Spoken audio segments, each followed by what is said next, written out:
What's up, everybody? My name is Rob. And I'm Whitney. And today we are talking about expectations. Yeah, we're also going to talk about some Quizmos, T-Swift. T-Swift? Yeah, and a couple other things. Let's get right on into it. Come on now.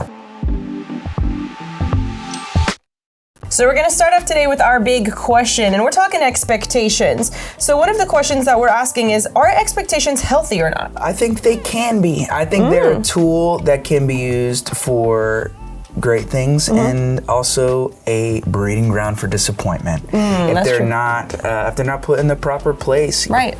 And you can pay attention to your internal dialogue too whenever you're making these expectations, right? Like, what are you internally processing? How are you feeling about this? Is it true? Right. You know, if you became the kind of person you expect yourself to be, would you look like an idealized version of yourself, or would you look like Jesus? Right. That's a great question. I think step one is figuring out what they are. Yeah. I remember when me and my wife were engaged and we were asked that question, right? What are your expectations going into marriage? And there wasn't a lot to talk about because we had never gotten married before. So we didn't know what we had. But as we got married and the years started going by, we started realizing, oh, there are a ton of expectations that I have. I expected her to do this and behave like this, and she expected me to behave like this and this and this. And so I think step one is really being honest with yourself and maybe bouncing off a friend, right?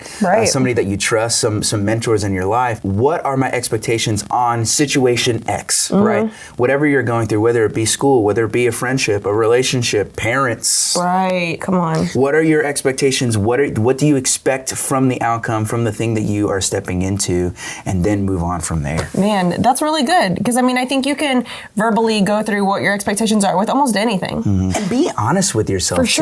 Even if it sounds terrible. Because I saw that happen too, where I was like, oh, well, I realized this was my expectation, but I kind of caught this whiff that wasn't appropriate or healthy.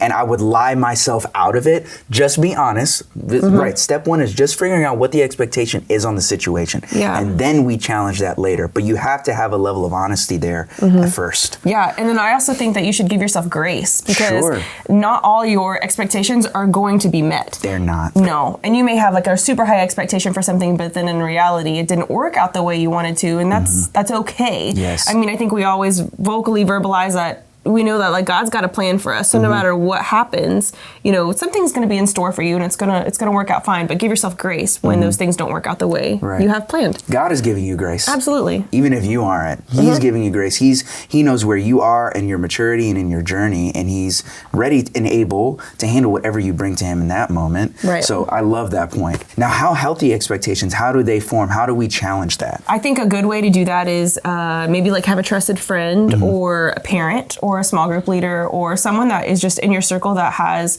your best interest at stake, and just talking about like, do you think that this is an actual like realistic expectation for this, or is it a healthy one? And then like maybe thoughts, getting some feedback on thoughts or the way you're processing something, seeing if it's actually something that can be met and in a healthy way. Also, I'm going to speak to the people that are afraid and paralyze themselves, right? The overthinkers in the room. Me. Don't be afraid to just live and to make mistakes. Yeah. And I think that's another big thing too, is, you know, if we're not built to have all the answers and then to do, like God calls us out into it and to allow Him to be that safety net, right? And so that may seem scary to us, but like allow yourself to live through that thing and make those mistakes. It's really key finding those people that you trust, because you can definitely make mistakes in front of people that aren't trustworthy, and that could be bad. You know, we don't want to do that. So it's important to audit your friendships, audit your relationships, and create great, healthy ones, and make mistakes with them. Right. You know, live. Have you ever wrote down expectations? I've never done that. I probably should have. I was gonna say, do you think? I just thought, like, what if I wrote down, like, okay, this is what's coming, this is what I want from it. That's good. And then maybe process that. Yeah, because I process things when I write things down, or, you know, like when I can document it. And then maybe I'll look back a week later, and maybe I'm in a different mindset than what I was when I wrote it down, to where I'm able to see something a little bit different than what I originally wanted. That's so good. That's so good. I think journaling is a great like next step in that too, right? And just being able to like go back and see, well, where was I? Why did I? And it just kind of helps bring comparison to it. Yeah. Some more accountability. I love that. 'Tis the season To be jolly. It's Quizmois. It's the season of Quizmois. Quizmois. Who knows? Who knows about it? Write it in the comments. Who's seen the clip? Camila Cabello. I need to know. From someone who writes music, produces music, I need to know what the session was like. When she was in the booth, when she was at the mic, who was telling her that was okay? We call that singing in cursive. Right? Have you heard that term before? I have. That's what that is. It's like that indie alternative, like like that kind of tone. That's singing in cursive. Why? Right. So who told her that singing in cursive was okay and was right for that moment? The whole other song is normal. Where does it come from? I just want to know. I like it. It's fun. I think it's weird. Oh. That recording has to go through so many people, right? Like there's the session, the vocal session. She's spending hours recording that. There's a producer in the room. There's an engineer in the room. Like many people heard that before it got out into all of our ears. Who said it was okay? Okay, but I've got to ask. There's a Taylor Swift song where I swear she says that Starbucks or Starbucks lovers. Right? I swear she said that. But do you think that because Quizmois is like burned into our brain now, that's what we hear? When maybe she's really saying it? Wasn't. I mean, I guess it's possible. Speaking of Taylor Swift, who got tickets to the tour? Yeah, what era are you dressing up as? Well, I didn't get tickets.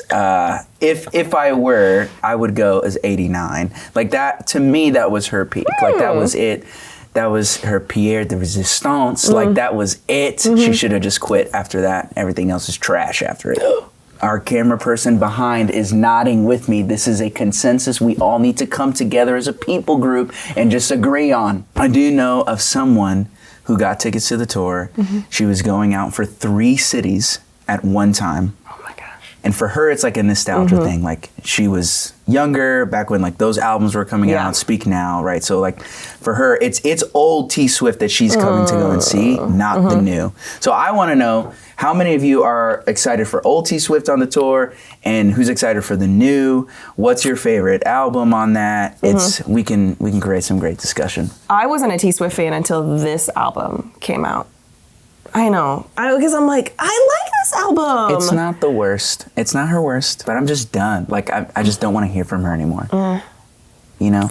Yeah. Sometimes you just need to know when to call it quits. Like that's all I'm saying. It was that Karma song. Because I kept thinking she was saying, like, Carl.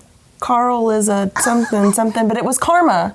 But the way I'm telling you, she's getting me with all these hidden... She can't pronounce. None of these pop singers can pronounce words. Squeeze-moose. David Beckham can pronounce... He can. He did, and he got like a whoop whoop from Mariah Carey. Look at that. Like, good job. The Queen of Christmas. I mean, she's...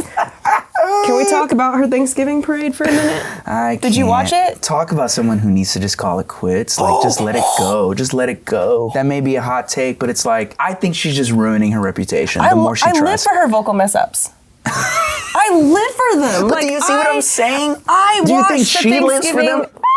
But I do. But we do. Can we just preserve? She is a great singer, and she's so influential. She's made some amazing hits. That's what I want to remember about Mariah, not the New Year's meltdowns. Oh, I still love her for her. I'll still blast her whole Christmas album. I just bought the record, and it is beautiful. Oh, that's good. It's sparkly. She'll always be a part of us. Do-do-do. The World Cup. Yeah. That's another topic for the comments. Who are you rooting for? I never root for the U.S. We're trash. We're trash.